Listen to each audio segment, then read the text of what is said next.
आपको अहम खबर देंगे कि प्रियंका कुमार को बचाने की कोशिश करने वाले मलिक अदनान को इस्लामाबाद बुला लिया गया है। मलिक अदनान को खुसूसी प्रोटोकॉल के साथ वजीर आजम हाउस लाया गया है। मलिक अदनान को वीवीआईपी प्रोटोकॉल में पीएम हाउस में ठहराया गया है। मलिक अदनान ने वजीर आजम से खुसूसी मुलाकात करनी है। ज़राए के मुताबिक इमरान खान मलिक अदनान के एजाज़ में कल एक तकरीब रखेंगे।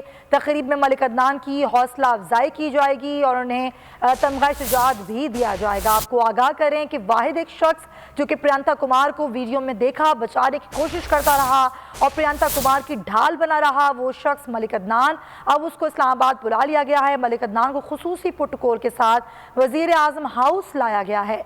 मलिक अदनान को वीवीआईपी प्रोटोकॉल में पीएम हाउस में ठहराया गया है और मलिक अदनान की वजीर आजम से खुसूसी मुलाकात भी होगी। ज़राए के मुताबिक इमरान खान मलिक अदनान के एजाज़ में कल एक तकरीब रखेंगे और इस तकरीब में मलिक अदनान की हौसला अफजाई भी की जाएगी।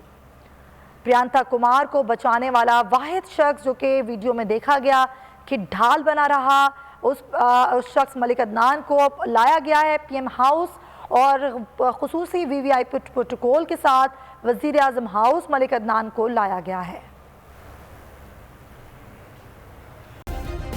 सब्सक्राइब करें और बेल दबाएं ताकि कोई खबर रह न जाए।